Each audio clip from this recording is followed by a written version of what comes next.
Nk'uko mubizi rero tubagezaho ibiganiro byacu bigiye bitandukanye, amanywa, buri nimugoroba, ibiganiro byacu mubikurikirana kuri YouTube, murabona ibi bintu byose mugenda mubona ku isi, mukabona imyuzure hirya no hino, mukabona ibishyitsi, mukabona impuha z'intambara, intambara hirya no hino, mukabona ibintu byinshi bigiye bitandukanye, byose byanditswe mu bitabo by'abahanuzi. Hari abahanuzi rero baba kuri iyi si kandi noneho ibibaho byose bitubaho biba byanditswe mu bitabo.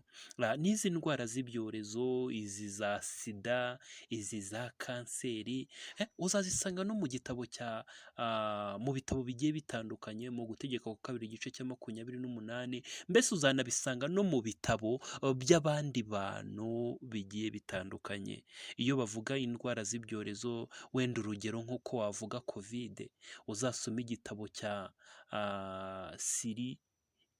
cya Sylvia Brown, uzasangamo harimo ibintu byinshi cyane bigiye bitandukanye. Niwe muntu wa mbere wanditse igitabo, yandika kovide uburyo izazengereza abantu ku isi, abishyira mu gitabo. Ababisomaga babicagaho bakigendera, ariko nyuma kovide imajije kwataka abantu mu Burayi, niho baje gusanga yuko Sylvia yari yarabyanditse mu gitabo cye. Sylvia rero Brown akunda kwandika ibintu bizaba, we akabyandika bitari byaba. Uyu rero Sylvia Brown we yabyanditse kera, yandika avuga uburyo korona izazengereza abantu ku isi. Ni ukuvuga ngo ibi byose bitubaho biba byanditswe mu gitabo, uretse ko tubisoma tukabyirengagiza, noneho byamara kutubaho tukabona kwizera bya bindi byari byanditswe. Uretse ko muri iki gitabo cya Sylvia Brown harimo n'ibindi bintu byinshi, harimo uburyo amashyanga rizatera irindi, harimo uburyo isi izarangira, hagiye harimo ibintu byinshi cyane by'ubuhanga n'ubwenge, ariko nanone twe tubisoma tubicaho, kandi ko kuko byanditse niko bigomba kugenda. Ubu buhanuzi bwe rero abantu benshi cyane, yaba bo mu makiriziya, cyangwa se yaba abanyamadini, cyangwa se yaba abategetsi, cyangwa se yaba abayobozi bo ku isi, cyangwa se abahanga bakora ubushakashatsi, bakunze kugendera mu bintu byanditswe muri iki gitabo cya Sylvia Brown. Bakunze kureba koko, bakareba bakabona bati hagiye gukurikiraho iki kivuyeho, hagiye gukurikiraho imyuzure, hagiye gukurikiraho imiyaga, guhinduka kw'ikirere, n'ibivaho hakurikiraho ibi n'ibi. Ni naho harimo n'uburyo isabato izakurwaho. Iyo tuvuga isabato rero ni igitambo gihoraho. Uburyo igitambo gihoraho nigikurwaho, uzabare imibare Daniel yabaze, ni nako imperuka izahita iba, igihe igitambo gihoraho kizakurirwaho. Igitambo gihoraho cyo cyarangije gukurwaho. Urebye yaba mu bihugu by'i Burayi, mu bihugu bya Aziya, igitambo gihoraho cyo cyakuweho. Ahubwo iki gihe turimo ni igihe cy'inyongezo, kuko Bibiliya iravuga ngo igitambo gihoraho nikimara kuvaho, n'ubundi n'isi nayo n'ubundi izaba yavuyeho, izaba yakuweho, nta kizaba ikimaze, kubera ko igitambo gihoraho cyamaze kugira gute, cyamaze gukurwaho. Ni ukuvuga ngo abahanuzi benshi, abanyabwenge benshi bagiye bakurikiza ubu buhanuzi, kubera ko n'uyu muhanuzi bita Malakiya nawe ni umwe mu bahanuzi bakomeye cyane bo muri gaturika, kubera ko n'ibitabo byinshi Malakiya yagiye yandika, bimwe barabiciye, ibindi barabishwanyaguje, kuko ibyo Malakiya yavugaga koko ni nako byaje kuba. Kandi wibuke ko Malakiya ari nawe wahanuye iby'abapapa, avuga ko abapapa hari umubare ntarengwa, uwo mubare warangira noneho Vatikani igasenyuka. Vatikani yamara gusenyuka, n'imperuka ikaba, hakabaho kwima imyaka 1000 muri Yerusalemu. Ni ukuvuga ngo uyu Malakiya nawe ni umwe mu bahanuzi banditse ibitabo byinshi cyane bigiye bitandukanye, kuko Malakiya we yagiye avuga uburyo abapapa bazajya bayobora, umwe uko azavaho, uko azitwara, avuga ati hari umupapa uzaturuka muri Argentina azitwa Papa Francis, azaba ari umupapa wa nyuma, nta wundi mupapa uzamukurikira, kandi koko niko byari bimeze. Winjiye hariya hantu i Roma mu Butaliyani, hariya muri bazilika ya Saint Paul, uzahasanga amakadire, buri mupapa wese wazaga ku butegetsi yashyiragamo ifoto ye. Uhereye no ku mupadiri wa mbere uriya, uhereye no kuri papa wa mbere Petero, niwe washyizemo ifoto ya mbere, n'abandi bapapa bazajya, umupapa yava ku butegetsi undi mupapa wimye hariya mu Butaliyani Roma nawe agashyiramo ifoto. Noneho amakadire, buri mupapa uje agashyiramo ifoto ye. Noneho bose uko baje bagashyiramo ifoto ye, noneho umupapa wa nyuma Papa Francis we yarahageze abona hasigaye ikadiri imwe, ari we ugiye gushyiramo ifoto bwa nyuma. Buriya Papa Francis niwe washyizemo ifoto ya nyuma mu ikadire yari isigaye. Ni ukuvuga ngo andi mapapa uhereye ku mupapa wa mbere Petero, ukaza ku muyobozi wayoboye kiliziya gaturika wa mbere, ukaza ukageza kuri Papa Francis.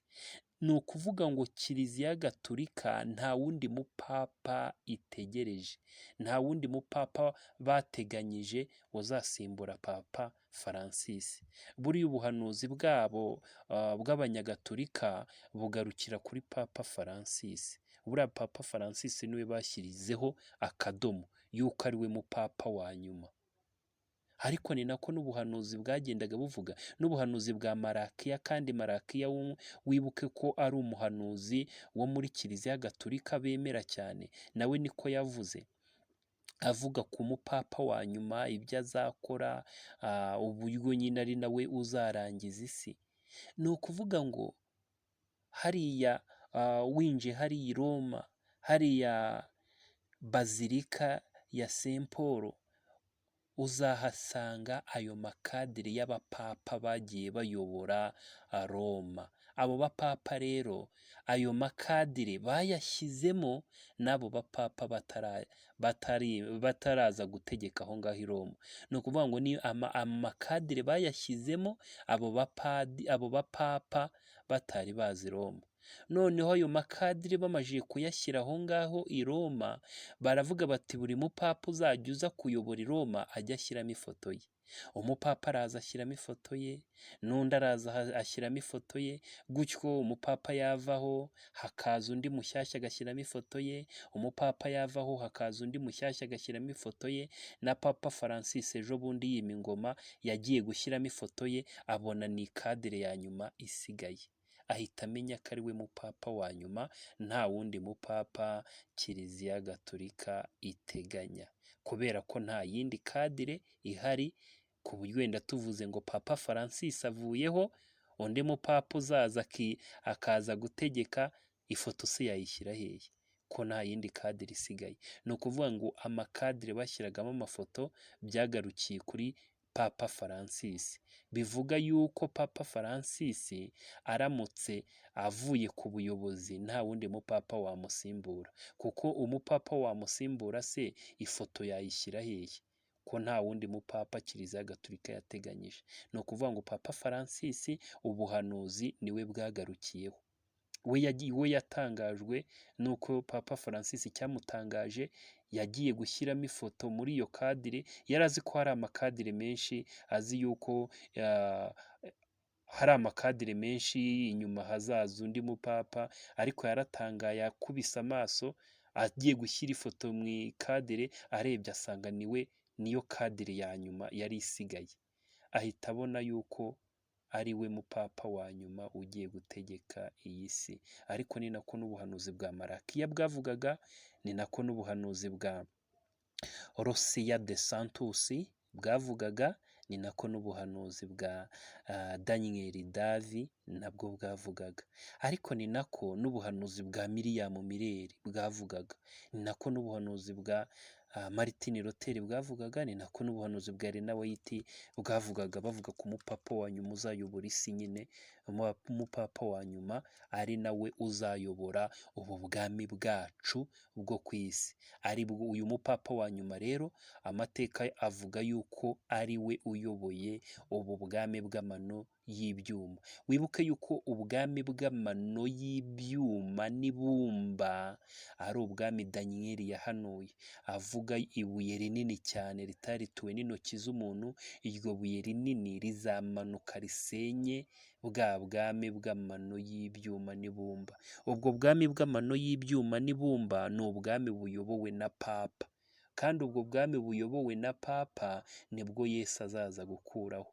Ni naho rya sengesho ry'abayuda ryaje kugirira agaciro, kubera ko Yesu aza ku isi abayuda baramubajije bati, ati mwami uje kudukiza ubwami bw'abaroma? Niko bamubwiye bakimubona, abayuda abisiraheli bakimukubita amaso baramuririye, baramubwira bati reba ukuntu abaroma badukandamije, reba ukuntu abaroma batumereye nabi, batwica urw'agashinyaguro, baduhiga bukware. Maze abayuda bapfukama imbere ya Yesu baramubwira bati, uje kudukiza ubwami bw'abayuda? Uje kudukiza ubwami bw'abaroma? Ni ukuvuga ngo baramubwiye batuje kudukiza ubwami bw'abaroma, kubera yuko abaroma ni nabo bayoboraga isi yose, kandi nibo bayoboraga isi yose, kandi abaroma ni nabo babambye Yesu, kubera ko Yesu yabambwe mu bwami bw'abaroma. Ariko abisiraheli bari bazi yuko Yesu agiye kubakiza ubwami bw'abaroma, birangira rero Yesu atabakijije ubwami bw'abaroma. Ariko amateka avuga yuko n'ubundi Yesu yari yarateganyijwe kuza gukiza abisiraheli ubwami bw'abaroma, kandi koko niko bizagenda. N'ubundi dore Yesu arimo kumanuka ku bicu, aje gukiza abisiraheli cyangwa abayuda ubwami bw'abaroma, kubera ko ubu ubwami bw'abaroma nibwo burimo gutegeka. N'ubundi Yesu yaje bwa mbere hariho ubwami bw'abaroma, none n'ubu ngubu arimo kuza bwa kabiri hariho ubwami bw'abaroma. Si bwo se burimo gutegeka ubu bwami bw'abaroma? Ariko ni n'igitangaza, Yesu yaje bwa mbere arapfa, arabambwa ku musaraba ku gihe cy'ubwami bw'abaroma, none arimo kugaruka, agiye gushinga ibirenge ku musozi wa Elayoni uri hariya muri Isiraheli, ku musozi wa Elayoni uri Yerusalemu, kandi azahashinga ibirenge hariho ubwami bw'abaroma n'ubundi, kubera ko ubu bwami bw'abaroma ni ubwami bw'amano y'ibyuma n'ibumba. Ubu bwami bw'amano y'ibyuma n'ibumba ni ubwami burimo gutegekwa na Papa Francis. Ni ukuvuga ngo Papa Francis ategeka isi yose. Papa Francis niwe urimo gutegeka isi, niwe urimo kuyiyobora, niwe urimo gutegeka isi yose. Kandi noneho kuko Papa arimo gutegeka isi yose, Yesu azaza, Yesu arimo kuza, kandi arasanga Papa n'ubundi, arasanga Papa Francis n'ubundi arimo gutegeka isi yose.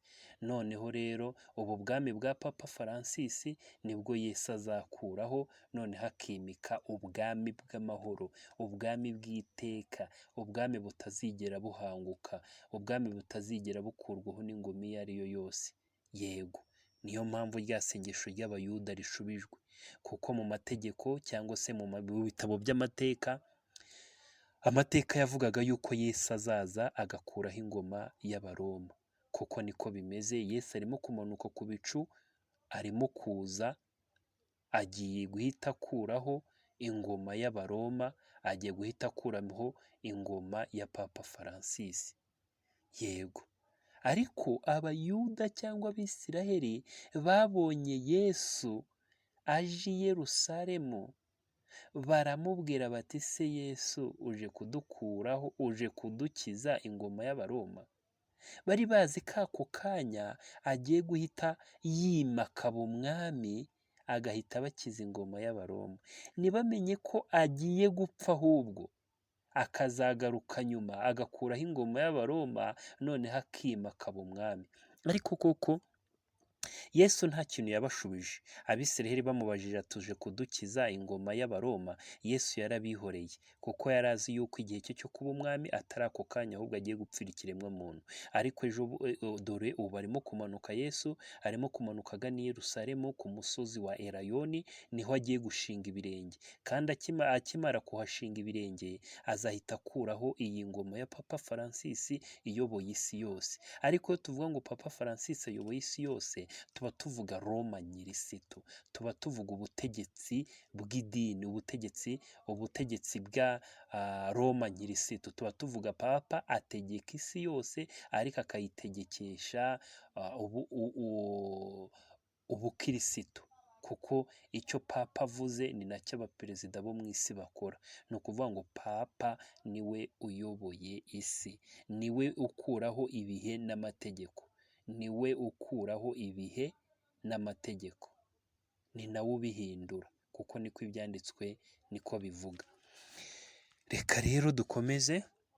Niyo mpamvu twababwiraga rero uyu mupapa niwe wa nyuma, niho ubuhanuzi bugarukiraho, kandi koko ni nako abahanga benshi bagiye babihanura, abanyabwenge benshi niko bagiye babivuga, kandi koko uko babivuze niko bigomba kubaho. Uyu papa rero benshi baravuga ati ni Piyeri, abandi baravuga mu buhanuzi bavuga yuko ari Piyeri w'i Roma. Ari uyu rero Papa Francis rero niwe papa wa nyuma nk'uko ubuhanuzi bubivuga. Ubuhanuzi buvuga yuko Papa Francis ari we papa wa nyuma, nta wundi mupapa uzamusimbura, nta wundi mupapa uzaza gutegeka hariya i Roma mu Butaliyani. Ni nayo mpamvu bose babara bagahuriza ku mwaka wa 227. Mu mwaka w'ibihumbi 2027 niho ubuhanuzi bwose bufungira. Kandi koko urebye na papa muri uyu mwaka w'ibihumbi 2027 nawe yashyizeho action plan. Ejo bundi mu bihumbi 2000 yashyizeho action plan, kandi iyi action plan ya papa iragenda ikagera mu mwaka w'ibihumbi 2027. Nawe arabizi nyine, wese kubera icyo yashyizeho action plan y'imyaka 7. Ariko iyi action plan y'imyaka 7 ni cya cyumweru cyasigaye kuri bya byumweru 7, bya bindi Daniel yahanuye. Mu gitabo cya Daniel igice cya 9, Daniel avuga iby'ibyumweru 70. Noneho Daniel akabara iby'umweru akageza ku cyumweru, akageza ku byumweru 69, hagasigara icyumweru kimwe. Icyo cyumweru kimwe rero nicyo action plan ya papa agomba gukora kugeza ku mperuka. Yego niko ubuhanuzi buvuga mu gitabo cya Daniel igice cya 9. Yewe Daniel, ibyumweru 70 bitegekeye ubwoko bwanyu bwa Isiraheli bw'Abayuda, kugira ngo ibyaha bicibwe, habeho gukiranuka kw'iteka ryose, ibyaha bicibwe mu isi, habeho isi nshya, habeho n'ijuru rishya. Ni ukuvuga ngo ibyumweru 70 bitegekeye ubwoko bwa Isiraheli kugira ngo ibyaha bicibwe, habeho gukiranuka kw'iteka ryose, habeho ijuru rishya n'isi nshya,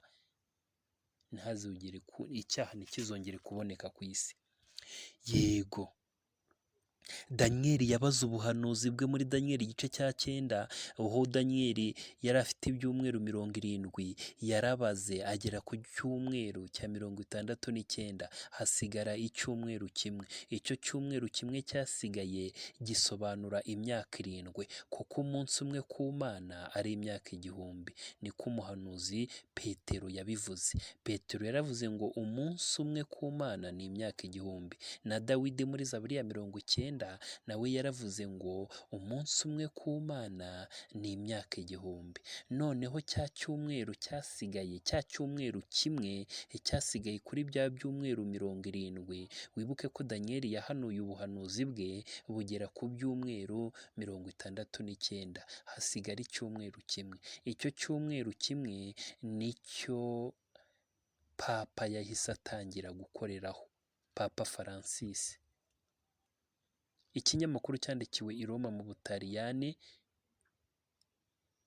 cyasohotse kigaragaza action plan y'ibintu bigomba gukorwa, y'ibintu kiliziya gaturika igomba kugenderaho, action plan y'imyaka 7, bisobanuye cya cyumweru cya Daniyeli. Iyo bavuga imyaka 7 baba bavuga icyumweru cy'iminsi 7. Yego, kandi koko bikagenda bigahura n'umwaka w'ibihumbi 2027. Bivuga ngo mu mwaka w'ibihumbi 2027 niho imperuka igomba kuba, hakabaho Yerusalemu nshya, tukima imyaka 1000 muri Yerusalemu. Ariko Petero aravuga ngo ariko iyo myaka ishobora kongerwa cyangwa ikanagabanywa. Yego rwose, kubwo gusenga kw'itorero bashobora kubigabanya ntibigere no mu mwaka w'ibihumbi 2027, ahubwo bikaba byagera mu mwaka w'ibihumbi 2026. Yego rwose bishobora kongerwa bikaba byagera mu mwaka w'ibihumbi 2031, ariko ntibyarenga mu mwaka w'ibihumbi 2031. Ni ikizira, ntibishobora kurenga mu mwaka w'ibihumbi 2031. Ntabwo imperuka ishobora kurenga mu mwaka w'ibihumbi 2031. Nubwo Petero yavuze ngo bishobora kongerwa, ngo imperuka ishobora kongerwa, igihe gishobora kwiyongera, Petero yaravuze ngo imperuka, igihe gishobora kwiyongera, imperuka ikaza bitinze. Ariko Petero arongera avuga ngo ariko n'ubundi bishobora no kugabanywa, imperuka ikaza mu gihe cya vuba. Ariko Daniyeli we yaravuze ngo imperuka igomba kuba kandi mu gihe cyategetswe. Ni nayo mpamvu Imana yabwiye Daniyeli, yamubwiye ati we Daniyeli, imperuka igomba kubaho mu gihe cyategetswe. Ati we Daniyeli, uhere utangire ubare igihe bazakuriraho igitambo gihoraho, igihe bazakuriraho igitambo gihoraho bagashyiraho ikizira cy'umurimbuzi. Iyo bavuga igitambo gihoraho baba bavuga isabato, iyo bavuga ikizira cy'umurimbuzi baba bavuga icyumweru, iyo bavuga ikimenyetso cy'inyamaswa baba bavuga umubare 666. Ni umubare uwufite wese yemerewe kujya muri Amerika y'i Burayi, yemerewe kujya mu mikino, mu myidagaduro, mu masitade, yemerewe kujya ahantu hagiye hatandukanye. Ariko udafite iki kimenyetso cy'inyamaswa ntiyemerewe kugura, ntiyemerewe kugurishwa, ntiyemereye kugurisha. Udafite ikimenyetso cy'inyamaswa ntiyemerewe kugura, ntiyemerewe gutunda, ntiyemerewe kujya muri sitade, ntiyemerewe kujya mu mavuriro, ntiyemerewe kujya muri Amerika, ntiyemerewe kujya i Burayi hirya no hino. Nawe udafite ikimenyetso cy'inyamaswa nta kintu yemerewe gukora. Ariko Imana ibwira Daniyeli, iramubwira iti utangira ubare igihe bazakuriraho igitambo gihoraho bagashyiraho ikizira cy'umurimbuzi, bara iyi mibare. Daniyeli rero yarayibaze, igwa mu mwaka w'ibihumbi 2027. N'abahanuzi benshi bagiye babibara, kandi koko biragenda bigwa mu mwaka w'ibihumbi 2027. Ellen White yarabihanuye, bigwa mu mwaka w'ibihumbi 2027. Martin Luther yarabibaze, bigwa mu mwaka w'ibihumbi 2027. Miriam Miller yarabibaze, bigwa mu mwaka w'ibihumbi 2027. Malakiya yarabibaze, bigwa mu mwaka w'ibihumbi 2027. Rosia da Santos yarabibaze, bigwa mu mwaka w'ibihumbi 2027. Daniel Dave yarabibaze, bigwa mu mwaka w'ibihumbi 2027. Professor Walter nawe yarabibaze, bigwa mu mwaka w'ibihumbi 2027. N'umwe bakorana bita Martin nawe yarabibaze, bigwa mu mwaka w'ibihumbi 2027. N'uyu mwanditsi Sylvia Brown nawe yarabibaze, bigwa mu mwaka w'ibihumbi 2027. Ariko abahanuzi bose, niyo mpamvu icyigisho cyacu cyitwa ngo ntanduru ivugira ubusa ku gasozi. Ntanduru ivugira ubusa ku gasozi. Ese koko ibyo bavuze koko igihe kirageze ngo bisohore? Cyangwa se bigiye kumera nka cya gihe mu mwaka w'ibihumbi 2000 bavugaga ko isi irangiye, bavugaga ko isi igiye gukundwa nk'umwambaro, hakabaho Yerusalemu nshya. Ndibuka mu mwaka w'ibihumbi 2000 abantu bariye utwabo, abantu biteguye ko imperuka ibaye, ariko byaje kurangira imperuka itabaye. Ese koko uyu mwaka w'ibihumbi 2027 nibwo imperuka izaba, cyangwa se nabyo bizamera nk'uko mu mwaka w'ibihumbi 2000 byabaye? Ariko se ko abahanga benshi babihanuye?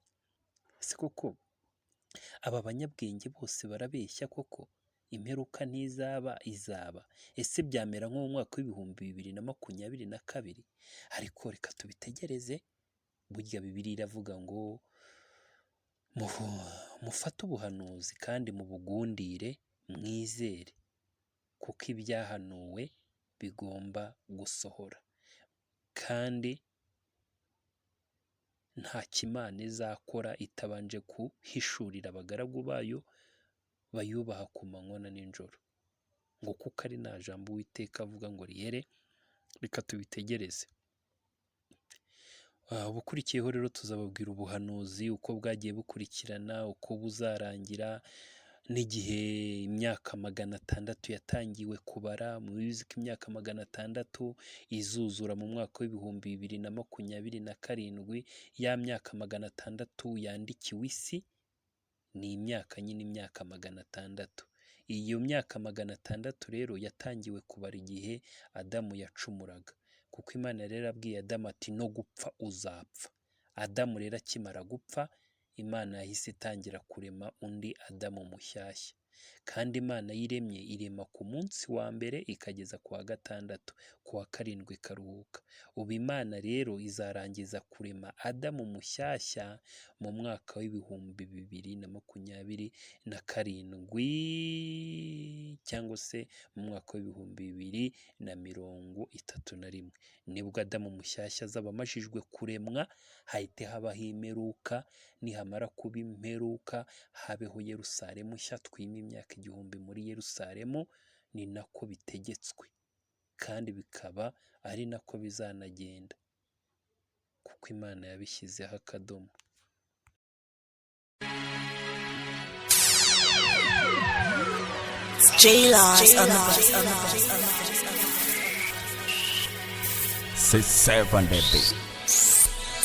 Isi n'ijuru bwiza pawo abayibeshya, ijuru rishya maze haze n'isi nshya. Yesu ageze ku bicu maze aje ngo kubica, aje guhana no guhemba abamukuru. Isi n'ijuru bwiza pawo abayibeshya, ijuru rishya maze haze n'isi nshya. Yesu ageze ku bicu maze aje ngo kubica, aje guhana no guhemba abamukuru. Inama igiye kubera muri Afurika hafi ya Ethiopia. Nyuma y'iyo nama hazabaho kugomera isumba byose. Amategeko y'Uwiteka bazayakuraho, nuko imperuka nayo izaherako ihite iba. Yesaya igice cya 18, nuko bazakuraho isabato kandi ari iduhuza n'Imana. Hazaba ari igihe gikomeye kitigeze kubaho kuva isi yaremwa. Isi n'ijuru bwiza pawo abayibeshya, ijuru rishya maze haze n'isi nshya. Yesu ageze ku bicu maze aje ngo kubica, aje guhana no guhemba abamukuru. Isi n'ijuru bwiza pawo abayibeshya, ijuru rishya maze haze n'isi nshya. Yesu ageze ku bicu maze aje ngo kubica, aje guhana no guhemba abamukuru. Amategeko y'amadini namwe, itegeko rigiye guturuka i Roma, nuko rikwirakwira isi yose. Ifaranga naryo rizaba rimwe, nuko intambara hirya no hino, ishyanga rizatera irindi, indwara z'ibyorezo hirya no hino, nuko imperuka nayo izahita iba. Isi n'ijuru bwiza pawo abayibeshya, ijuru rishya maze haze n'isi nshya. no guhemba bamutu isi n'ijuru bwiza paho habaye ibishya ijuru rishya maze haze n'isi nshya yesu ageze ku bwica maze aje ngo kubica aje guhana no guhemba bamutu. ikizira cy'umurimbuzi cyahanuwe na Daniel. ikizira cy'umurimbuzi Yesu ati nimubona ikizira cy'umurimbuzi kigeze ahera hahera muzamenye ko byose byarangiye. ikizira cy'umurimbuzi cyarahishuwe, ikizira cy'umurimbuzi cyaragaragaye, isi igeze ku iherezo. hahirwa abamesera ibishura byabo mu maraso y'umwana w'intama.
abari mu isi bose amahanga menshi ibihugu byinshi bose barayihururira. ni uko izina rye ritanditse mu gitabo cy'ubugingo uwo azayiramya. iyo nyamaswa wabonye ni Roma nyir'isutu agishoni purani yanjye y'imyaka 7 mu mwaka w'2022. isabato nzayikuraho, nzakuraho ibihe n'amategeko. amategeko 10 y'Imana nzayakuraho, nzashyiraho amategeko 11 yanjye muyaramye n'icyumweru cyanjye mu kiruhuke mu kiramye. amahanga menshi ibihugu byinshi bizaruhuka ku cyumweru bisobanuye ku wa mbere w'iminsi 7. mwubahiriza itegeko ryanjye, utaryubahirije wese azarwanywa, azicwa, azirukanwa kurwe mu bye. hahirwa abafite Uwiteka nk'umutabazi, nimuhungire mu mababa ya Yesu Kristo. I will remain in Jerusalem. I will remain in Jerusalem. 1,000 here, 1,000 here. I will remain in Jerusalem. I will remain in Jerusalem.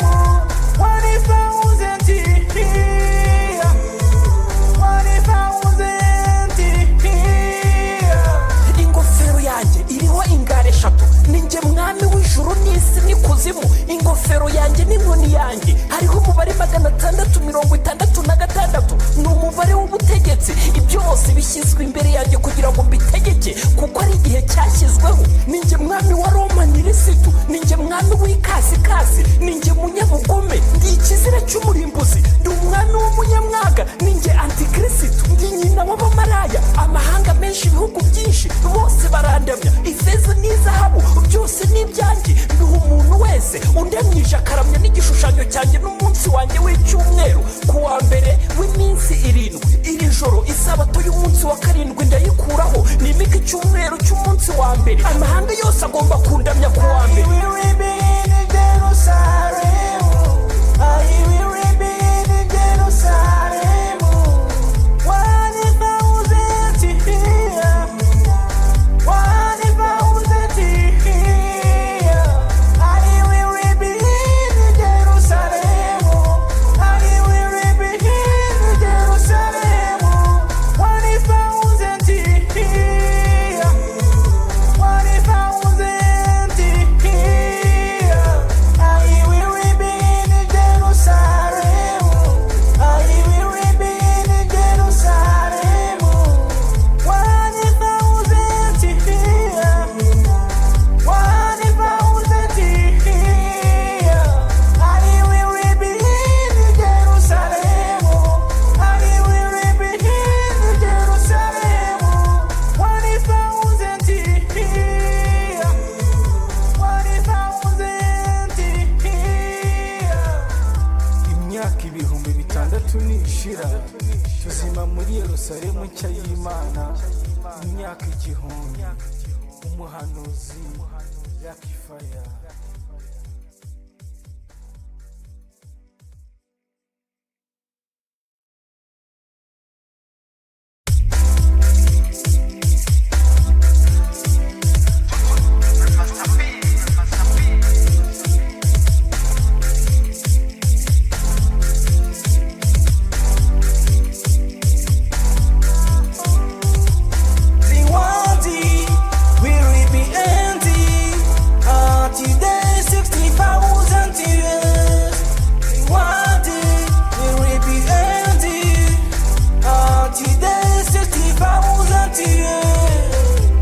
Prophet Zechariah chapter 14, the Bible said, many nations, many countries, many people attack in Jerusalem.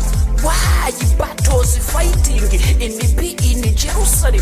David said, cry in Jerusalem, or cry in Israel. Why many nations attack in Jerusalem? Revelation chapter 20, Bible says, Magog is attack in Jerusalem. Oh, cry every morning, cry in Jerusalem. The time has come, the king of course, the king of Kazikaz, his battles, his fighting. Armageddon is begun. If heaven is over, you see, come and see new heaven, new earth.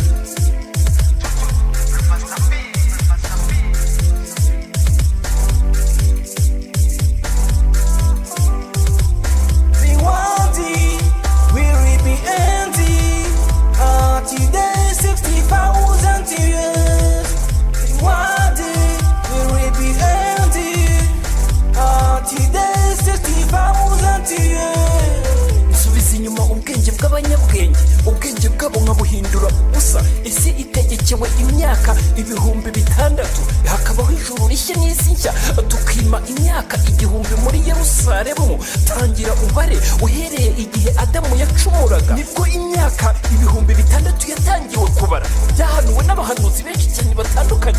Danieli yarabihanuye, ibyahishuwe Yohana, Yeremiya, Yesaya, Ezekiyeli, Yobu, Hoseya, urwandiko rwa Petero igice cya 3, Zaburi ya 90. Umunsi umwe ku Mana ni imyaka 1000. Isi igeze ku iherezo, hahirwa ibishura byo mu maraso y'umwana w'intama. Imana izakora itabanje guhishurira intore zayo ziyubaha ku manywa na nijoro. Imyaka 6,000 uhereye igihe Adamu yacumuraga, ugatangira kubara ukageza mu mwaka w'2027, cyangwa se umwaka w'2031. Nibubona inyenyeri mu kirere, iyo myaka nzayigabanya cyangwa nyongere. Bitegekewe ubwoko bwawe bwa Isiraheli, butegekewe isi yose. Imperuka izabaho ku gihe cyategetswe. Umuhanuzi Petero ati, iyo myaka nzayigabanya cyangwa nyongere, kubera ko ubwitorero nirigira umwete wo gusenga rigatebutsa kugaruka kwa Yesu Kristo.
dukora indirimbo, tugakora n'amafilimi, tugukorera indirimbo ya audio, tugagukorera n'indirimbo ya video, dukora n'amafilimi atandukanye, tugane dukorera hano mu mujyi wa Kigali, kandi dukorera ku giciro utasanga ahandi. Tugane tugufashe kuri 0785 52 13 50. ya filimi mwari mutegereje muri benshi yasohotse, ubu yabaye iya mbere ku isi, yabaye iya mbere muri Hollywood. Iyi filimi ntuyicikwe, ubu tuvugana yageze kuri YouTube, bayita Get of Hell. Iyi seasoni irimo kubica bigacika, irimo imirwano, irimo urukundo, irimo ibintu byinshi cyane bitandukanye. Yikurikirane kuri YouTube, kuri TV7 AS Kabuye. Iyi filimi irimo ibyamamare by'abanyamerika, irimo ibyamamare byo muri Hollywood. Iyi filimi nigucike, yitwa Get of Hell. Iyi filimi nigucike, ubu tuvugane yageze kuri YouTube. Yikurikirane wirebera ibyamamare. itazuburirwa irengero, abandi bicara hasi harashya. Yesu we, kumbi Master Fire yiyiziye, Master Fire yiyiziye, aratwika. Dore ukabyara, dore imbaraga, dore imbaraga, dore imbaraga. Yewe ari ahangaha. Yewe ayipo yari yigize akara kajya harongera arabyuka. Yesu we, dore amaso aracana ibi, ararabagirana. Arangije rimwe kabiri, biriya ni ibiki? Ya miti nyafurika yabonetse. Iyi miti ivura indwara nyinshi cyane zitandukanye. Tuvura indwara zo mu mutwe izo arizo zose, tuvura indwara z'ubuhumekero, asima, angine n'izindi ndwara nyinshi z'ubuhumekero. Tuvura indwara zo mu mubiri zananiranye, harimo igifu, umwijima, impyiko, impindura, umutima n'izindi nyinshi zo mu mubiri turazivura zigakira. Tuvura indwara z'inyuma ku ruhu, amarozi y'amahuherano turayavura agakira. Atuvura indwara zo ku ruhu nk'amahumane n'izindi nyinshi cyane zo ku ruhu. Atuvura indwara zo mu gitsina nyinshi cyane zitandukanye, harimo nka telekomunasi, harimo uburagaza, harimo izindi ndwara nyinshi zitandukanye, harimo nk'imitezi, harimo na mburugu, harimo n'uburagaza. Izo ndwara zose tuzifitiye umuti, turazivura zigakira. Tugane tukuvure ukire. Dutanga umuti utuma igitsina gikura kigakora neza, dutanga umuti uvura uburemba, dutanga umuti uvura ubugumba, dutanga umuti wo gutera akabariro ku bagabo, dutanga umuti w'amavangingo ku badamu, dutanga umuti wo guca imyeyo ku bagore no ku bakobwa, dutanga umuti uvura amarozi y'amategano n'amarozi y'amahuherano, dutanga umuti ugakira amarozi y'amaryano, dutanga umuti w'ubucuruzi, dutanga umuti w'urukundo, dutanga umuti uvura mu kagatare, tuvura indwara nka amibe n'inzoka zo mu nda zitandukanye, tuvura diyabete, tuvura kanseri, tuvura pararize, tuvura amibe. Dutanga umuti ugahurwa itabi n'inzoga, tuguha umuti igitsina kigakura kikaba kinini. Tugane, dufite imiti myinshi cyane itandukanye.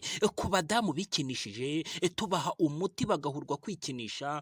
Ku bahungu bikinishije, tubaha umuti bagahurwa kwikinisha, igitsina kikongera kigakora kikamera neza. Uyu muganga avura n'izindi ndwara nyinshi cyane tutavuze haruguru. Wamusanga kuri iyi nimero 0790 055 7631, 0790 055 7631. Iya Tigo ni 0739 98 18 428, 07 7 3 98 18 428.